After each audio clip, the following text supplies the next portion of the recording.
Welcome, everyone, to the first episode of the Asian Pacific American Medical Student Association podcast. As a brief introduction to this pod, we have so many things in store for you for our future episodes. From roundtable discussions of current health topics, to recaps of our panels with distinguished leaders in the healthcare field, to even meeting current student leaders within the organization. This is White Coats and Rice. My name is James Chua, second-year medical student at Touro University, Nevada, College of Osteopathic Medicine, and the current fundraising director at APAMSA. I'll be your host today, and one of the rotating hosts throughout the podcast's various episode styles. On today's episode, we have with us Victoria Shi, a fourth-year medical student at the University of Missouri, Kansas City School of Medicine. Victoria is an R&B music lover, coffee enthusiast, and most recently, a passionate home cook who specializes in one-pot, budget-friendly meals. Victoria has been on a remarkable journey in medicine. Most recently, she's been immersed in a year-long dermatology research fellowship at Northwestern, expanding her expertise and making strides in a field that she's passionate about. In 2018, to better connect more deeply with her ANHOPI roots, she joined the Asian Pacific American Medical Student Association. Over the last 6 years, Victoria has become a dedicated leader within the org, serving in multiple roles such as a local chapter president, Region 6 director, alumni co-director, strategy vice president, and now as APAMSA's national president. In her role, Victoria is committed to building connections between APAMSA's local chapters, amplifying the voices of underrepresented ANHOPI communities, and championing health, literacy, and research initiatives. Through her work, she's found a strong sense of community and joy in uplifting and supporting others. Outside of her studies and advocacies, you'll likely find Victoria traveling, exploring nature, diving into the food scene in new cities, or enjoying her hobby of cooking and baking. Join us as we dive deeper into her journey, passions, and goals for the future. That was taken out of your bio, if that sounded familiar. Thanks, James, for that Yeah. introduction. I was like, you've done your research. That's my APAMSA CV right there. I'm honored to be here for the first episode of our APAMSA podcast. And yeah, just happy to be here. Yeah. Yeah, we're happy to have you, and we cannot thank you enough for being our first guest. I think we have a bunch of questions so our listeners can get to know you better, but I think the most important question of all is, how are we doing today? We're doing wonderful. We got off an EM shift and yeah, Yeah, that's awesome. I haven't started the battle of rotations and stuff, so I can only imagine how tired you must be, but we are very grateful for you to take the time out of your day to be our first guest. I'm happy to be here. I think you'll enjoy it. I think rotations are just very rewarding. I mean, even if you come home at the end of the day tired, you're like, today I was like immersed in patient care and just in the thick of it. So I really enjoy the tired when I come back from rotations. That's that's awesome and really inspiring, and I can't wait to dive more into that with some of these questions we have. But I think since this whole organization is focused on like an hobby, um, healthcare and stuff, I'm just really interested. So 6 years in APAMSA, right? Why did you join the organization in the first place? Yeah, one of my factors when first getting started with the PAMSA is I was really searching for an Asian community when I started my undergrad and into med school. I grew up in Pennsylvania, in like southeastern Pennsylvania. It wasn't very diverse at all. I was one of the very few Asian Americans in my grade. So when I came to like undergrad, and so I did a joint undergrad and med school program. So when I came to UMKC, I saw that we have an organization, a PAMSA, that's celebrates diversity, and people are really, really like they're proud of their heritage, and that's why I initially joined. But after being involved in it in for the past 6 years, I feel like I've really found my like a second family here. I found a community, and that's what kept bringing me back. We with the local chapter members, with the national PAMSA family. It just felt like a second home. I also loved our mission too, like on a local scale, whether that's it's just giving back to the unhappy community. So whether that's helping with health fairs on a local level, or doing screening events, and then on a national scale, really bringing together the diverse communities, celebrating all the diverse voices, and also just advocating for and happy health on a broader scale. It's amazing. I mean, with 6 years of experience, like, what would you say is the most standout thing to you, like, that you have done so far? Like, when you look back during your time, or maybe even like during residency interviews, like, this is the one thing you are definitely going to share with everyone. I think I would say the mentorship programs that we've started and carried through. I think one thing, like even amongst all our goals of advocating for health equity and advancing the health of Asian and happy communities. I think what stands out to me is that mentorship runs deep, whether it's from the alumni to the medical students to the pre-med students. We've, for example, established our big sibling, little sibling program, where we have our national board members mentor pre-meds. We also have our like ERAS and residency application programs to help our medical students transition into residency. So amongst all of this, I think what I'm most proud of is that we're really extending our hand out to the future leaders, the future medical students, the future health professions, and we're really lifting them up and making them into better carers, better providers in the future. And I think that will, in and of itself, help make for a better patient population. Absolutely. It's definitely that like pay it forward mentality. You Mhm. know, it's like, what can I do right now to give back to the future? And I remember like even in my own experiences, like I never really got it at first why my mentors were always so like eager to help me, you know? Yeah, But then they really painted it, you know, they're like, one day if like what I'm doing for you right now helps you make like huge waves in the healthcare community in like whatever position you end up as, like that would be worth it, you I know? agree. I don't think I would not be like where I am today without all the help of my mentors. And there's many of them. When people say it really takes a village, now standing on the other side as a fourth year medical student, applying to residency, about to graduate in a matter of months, I am really thinking back and reflecting on how many people have helped me along the way.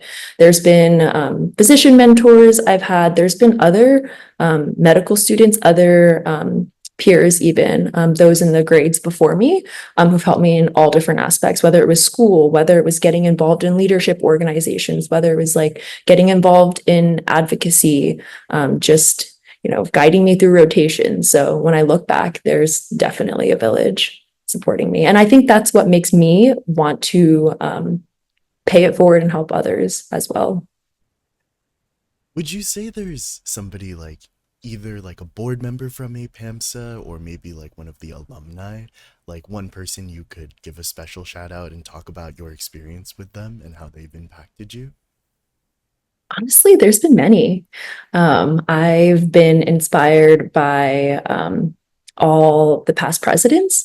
You know, Joyce, Donna, Yingfei, these were all the presidents at some point while I was on board. And I think really seeing their leadership, seeing how much they care about APAMSA and their dedication really inspired me to go forward. But honestly, every national board member that I've worked with has inspired me too. Just seeing them like work so hard on their own initiatives, come up with new ideas, make new advances has been inspiring as well. Absolutely. And There's too many. so, I would spend way too long if I was listing all the people um, that inspired me. definitely. I will say, you know, as a director myself, you have definitely inspired my work. Thank you so much. Yeah. James, you're literally doing so much. For like we're just excited by all the new initiatives you have, like all the streaming tournaments you've had, like adding all our merch up. Like you've done so much as fundraising director, and we're all very proud of you. Thank you. Yeah, there's a lot more in store. Our tenure is like, we have Excited. like 4 months left or so Exactly. before elections. And on Mhm. that note, is there any like inside scoop you could give our listeners what we could expect within the next 4 months? Within the last 4 months of your presidency, any new cool things happening in the horizon? Um, I think everyone can expect in the next couple months. We are having our national conference the first weekend of March in 2025. This will be at Duke. Super excited.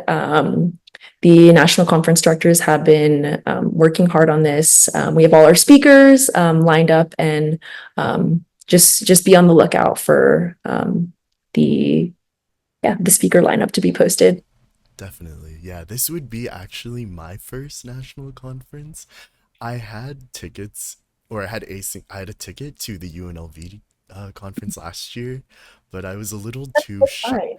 I was a little too shy to go because this would be my first medical conference, and Mhm. I was under the impression that no one from my APAMSA or no one from my medical school would be going. Okay, Mhm. and so I just didn't go because I was too shy and like too nervous, right? What did you do with the tickets? Well, I just had it. I just sort of kept it. Okay. Yeah. But then by the end of the night, all of a sudden I started getting like texts and like Instagram DMs like saying congratulations, but no context. And I Mhm. was like, what's happening? Did I win the lottery? I was like, The lottery. yeah, I was like, what am I missing? And then finally someone like provided context. They were like, oh, you Mhm. won your position for fundraising director in a PAMSA. And then I realized that's even better than winning the lottery, you know? Aw, that's so sweet. Were you expecting that? Like, was that totally out of left field for you? Right. Inside scoop. So when I applied, so for my medical school personal statement, I like talk so much and touch upon so much about the importance of and happy healthcare or health disparities and like wanting to improve upon that. Like I feel like that's the dream for so many of us as Asian Americans. And so I just really, this organization in particular, either at a local level or on a national level, it was my goal to be a leader in some shape or form. Like right away, I immediately like became the local chapter president at my medical Mhm. school. But when I applied to the national board, I like had no expectations. And Yeah. also, like, if you go back and rewatch that video, there's like Mhm. a particular like hoarseness to my voice because I Mhm. actually recorded it while I had strep throat. The dedication. Right. Yeah, but I knew I wanted to apply, and there was actually like, I felt like for me personally, in the skill set I bring in my personal background, there was not another position I felt more comfortable for, you Mhm. know? And so that's why I sort of just like threw all my marbles in at that one position, and here we are. Yeah. How have you felt like it's been for you this year? I Like feel harder than expected? Like how has it been coming up with the fundraising ideas and, having that creative side? You know, I think it was a lot easier than I thought it was gonna be. I think it is because, you and Wendy, the external affairs vice president, my VP, you guys give me so much leeway and so much freedom to do whatever it is that I want to do to help APAMSA to help raise money and all this and that. So that's the easy part, Mhm. But since I lack creativity, especially when it comes to designs and stuff for the storefront, that's why that could be a challenging part for our listener who may want to become the next fundraising director. But having a team behind us, like having that sense of like camaraderie or that sense of teamwork with other board members who have that more creative side to them, like that's what made my job so much more fruitful than Mhm. I could ever imagine it to be. And I feel like I don't know if this position is like really designed in such a way to be so collaborative. but being able to be so flexible in that way, like always like DMing other board members on Slack, like that's what really has brought so much fun and so much joy. And like the reason why I want to keep on joining APAMSA, because we have like leaders like you making it such like a homey environment or such a familial environment. So yeah, so for any listener who may be interested in joining APAMSA, I would Subtle say, plug. yeah, just apply for it. Elections in March, lots of positions. You will definitely will find a space for you. But I have a question for you then. So since you now have heard my story that I was too shy to go to the conference by myself, have you ever gone to a medical conference by yourself, or do you have any advice for somebody who is like considering going to one, being nervous about Ooh, it? let me think. Have I gone to one by myself? I, at least for the APAMSA ones, we always go. I've at least had a few chapter members with me. And these days, since I've been in APAMSA for so long, it feels like there's lots and lots of friends there. But I think if you're attending a medical conference by yourself, don't be afraid. My advice to you would be everyone there, the students, they want to connect with other people. And there's lots of other students who are also attending by themselves and want a buddy. So my advice to you would be to go to, the breakfast, like the lunchtime, like the networking sessions, especially amongst the attendees. And if you just chat up like the person next to you, you like 90% of the time will have a buddy for the rest of the conference. So I think like just shaking off the nerves and knowing that people there want to connect Yeah, with absolutely. others is very, very helpful. But I've experienced the same thing, especially if I'm networking at a conference and like there's someone like an attending or something that I've like heard a lot about, or like I'm interested in their research and I want to talk to them. I always get that like nervous pit in my stomach too before approaching. Sometimes I just have to make myself do it. Right.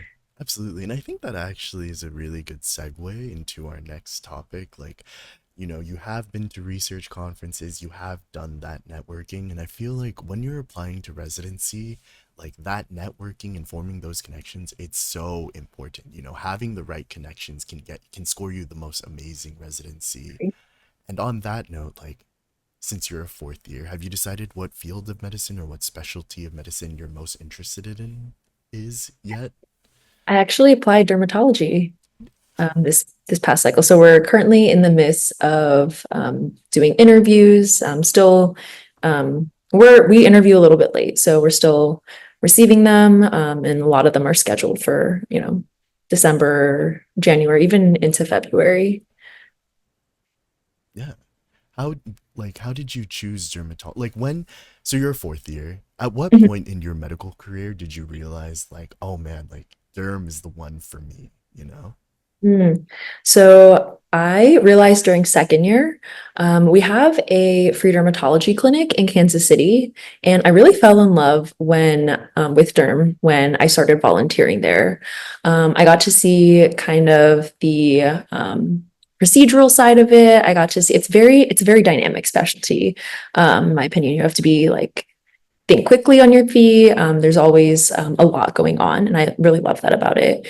But what really sold it for me was this free derm clinic. We see a lot of underserved patients. A lot of them have really severe skin disease. So I saw how much we're able to help them, especially that patient population.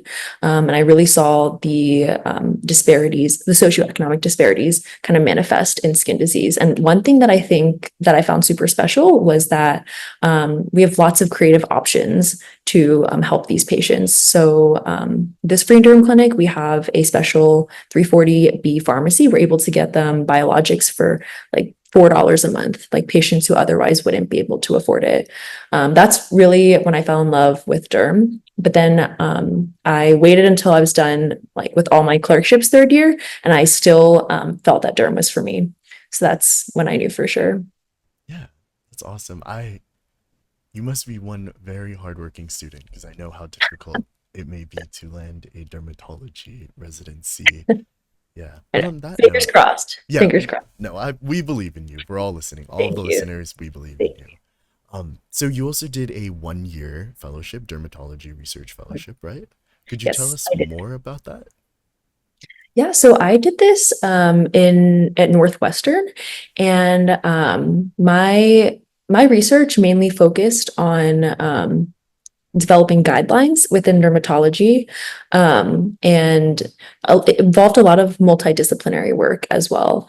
But I really worked on a few, like for example, guidelines for when to do cosmetic procedures in minors, and like it was a multidisciplinary effort of like plastic surgeons, pediatric subspecialties. There's dermatologists, dermatologic surgeons, medical ethicists. So I really loved working with these different specialties, different groups of people, and kind of I felt some like agency in my research, getting to really convene the panel, like do the like literature search, bring the experts together, and have them like have them meet consensus, and then kind of finalize the guidelines. So just love the process, love that we're able to standardize care. Yeah. Has your work brought you to like any cool conferences? Like, have you been all over the US for it yet? Or, I feel very fortunate. I was able to go to quite a few conferences during my research year. So I went to AAD, that's American Academy of Dermatology. I've gone to, that was in San Diego. Was able to go to the American College of Mohs Surgeons conference in Arizona. I went to the American Society of Lasers in Medical Science. That was in Baltimore. So really did get to travel all over, and I'm very, very grateful for that. Met a lot of people, heard a lot of interesting research as well. Very rewarding. definitely. And then you touched on seeing like a variety of different like dermatology, like folks who like specialize in different fields of dermatology, right? Mhm. Do you know like if you want to subspecialize within dermatology, or because to be honest, like as for me as a second year, I haven't even gotten close to anything derm. And then also I'm in my little bubble of like I want to be a future psychiatrist. So I Oh, really yeah, so I have really no idea what's going on in derm. So mhm. yeah. I'm still undecided. I'm kind of keeping my mind open. And I think I'll decide once I get a little bit more exposure into derm. But as far as topics within derm that interest me, I do think medical dermatology, like all the systemic diseases, Mhm. like lupus, scleroderma, like all the skin diseases that have systemic organ manifestations, that stuff interests me because there's like a lot of I don't know. Like a lot of the treatments for that are super complicated. Have to be like pretty experimental. So that's something I'm interested in yet, but I'm not sure yet. But as far as the different specialties within derm, we have Mohs surgery, we have peds derm, we have dermatopathology, and I think it's like 50-50 whether people split or not. Like some people just practice gen derm and others like go on to do fellowship. So undecided, keeping my mind open. Absolutely. Is there, and so I know skincare is like a huge part of term. Is there one misconception? Not, it doesn't have to be about skincare, I guess, but like just in general, is there one misconception do you think that you would like to correct upon that many people have about the field of either dermatology, or if you want to go very specific about skincare, because that's something everyone can relate to, or like any words of wisdom you have that really should be shared? Hmm. I think one misconception that people have is that dermatologists just treat acne, they just do cosmetic treatments. It's all about like looks. And while that there is like a subspecialty of derm that is cosmetics, the majority of the time we do kind of like I was saying about medical dermatology, derm is like the intersection of many specialties. So we have the opportunity to work closely with rheumatology, say if our patients have inflammatory arthritis, like psoriatic arthritis. We have the opportunity to work with allergy, like if patients have like a eczema allergy overlap. So we really are also like a very medical specialty as well. And it's not just about like appearances. We also really help patients in that sense. Yeah, absolutely. Thank you for clearing that up. That is also, I don't want to say I've had that misconception, but I've had that thought before. Yeah. But so since residency is in your near future, just right around the corner, I think that leads us to our final topic. And that's, what is something you look forward to in your medical career? I think I really look forward to working in the specialty that I'm interested in. I'm just excited, already envisioning myself as a resident, young attending, getting to start and build those longitudinal relationships with patients. I think that's so special. One of the reasons I was drawn to medicine in the first place.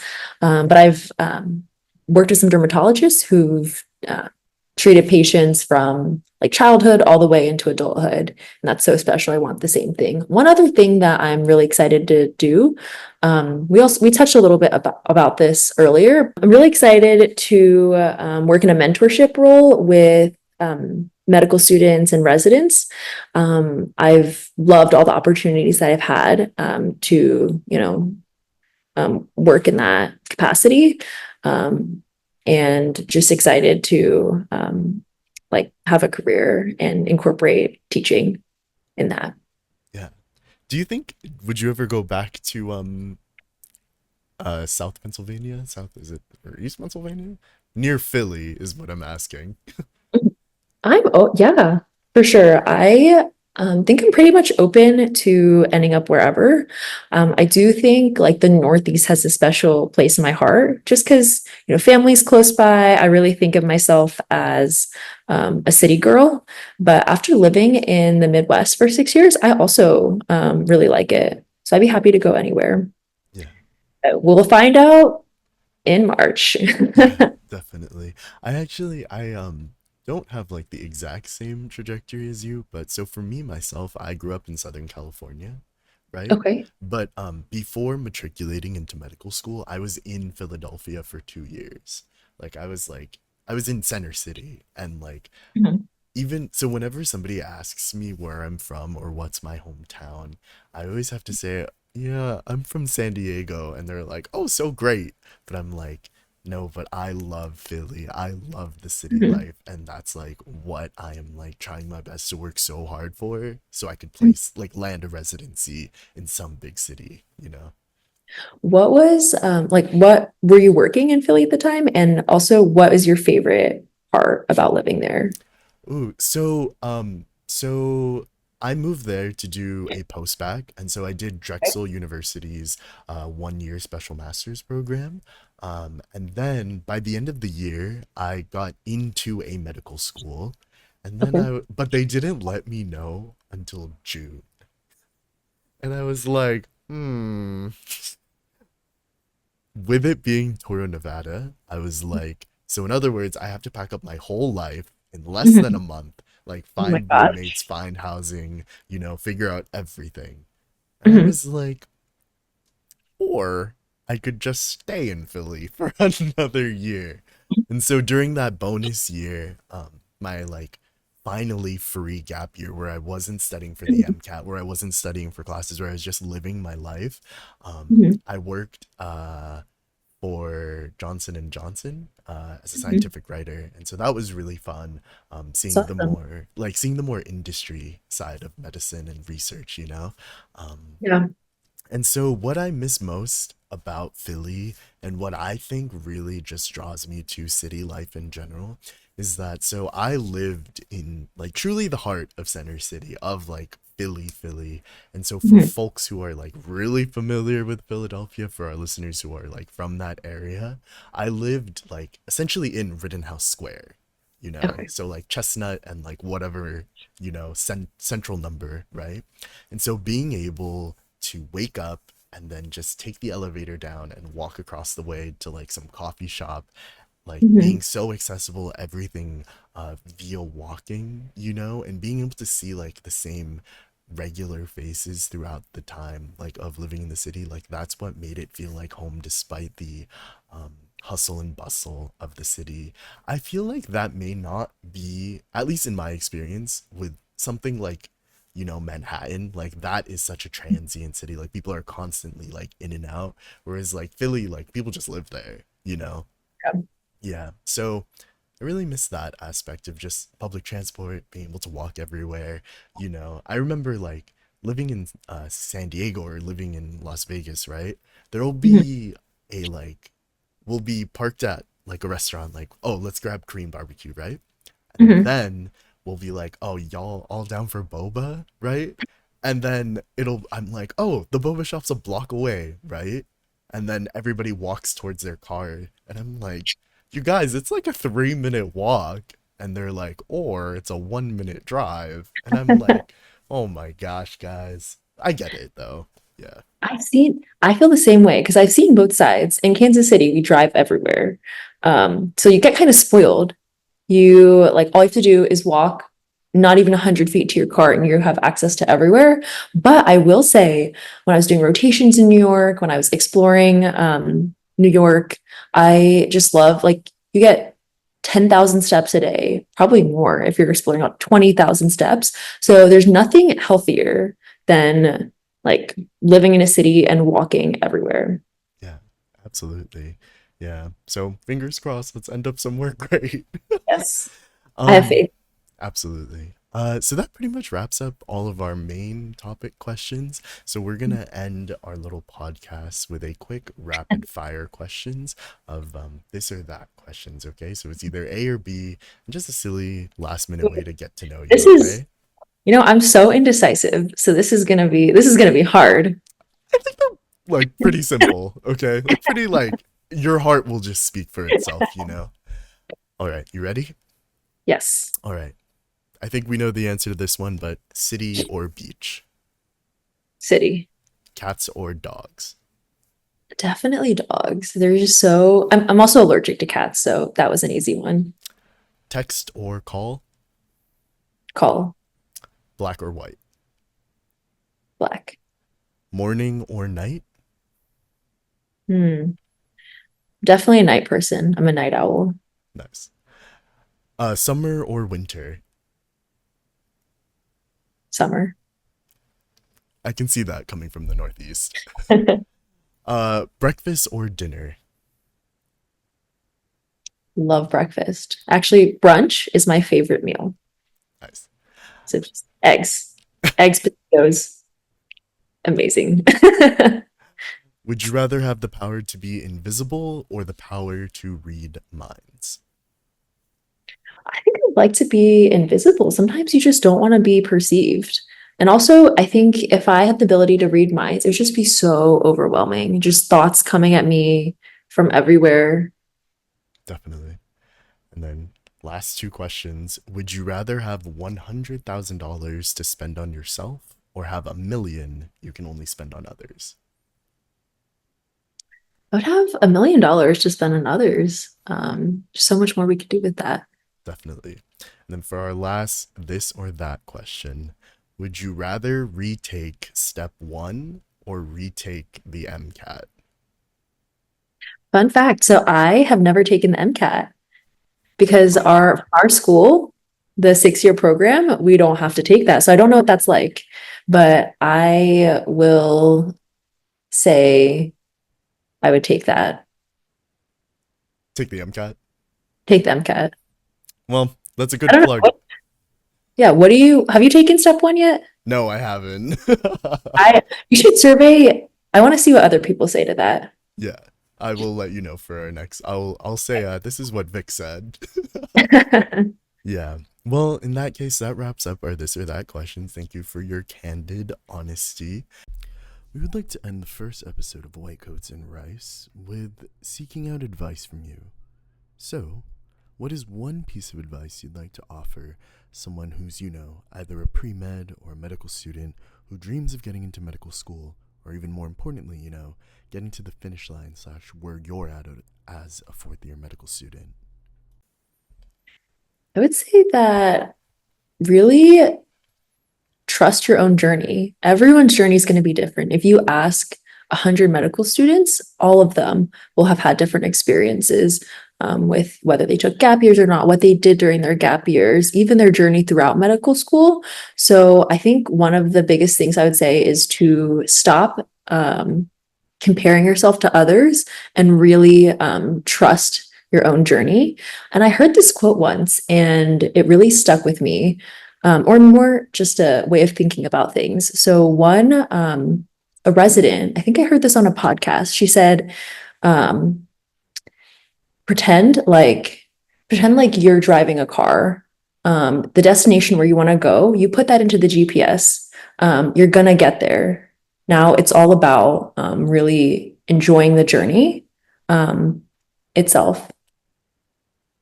So that really stuck with me. Like, no matter what, like whether your goal right now is to get into medical school or your goal is like you're currently in the thick of applying to residency and you want to get into your dream residency, like you've already put the destination to your GPS. You're going to get there. Now it's about just doing the driving. Definitely. Yeah. That, as a second year and as a, somebody who wants to be on like higher leadership of APAMSA, that is definitely something I needed to hear right now. So thank you, Vic, for sharing that. Your destination, Philly. Absolutely. Okay, well, all right, everyone. That is our APAMSA president, Victoria Shi. If you have any questions or want to reach out, feel free to email her at president@apamsa.org. Victoria, Vic, it's been such a pleasure getting to know you better, and we're so grateful for you to being our first guest on White Coats and White Rice. Thank you for sharing your story and inspiring all of us. Thanks so much for having me. First podcast down for First me of, too, yeah, as a guest. yeah, first of many. I'm sure in the future they will definitely be inviting you to hear more about your story. Aw. Thanks, James. Of course. To our listeners, we hope you enjoyed today's episode as much as we did. Don't forget to tune in next time. And until then, take care and keep striving. Catch you all soon.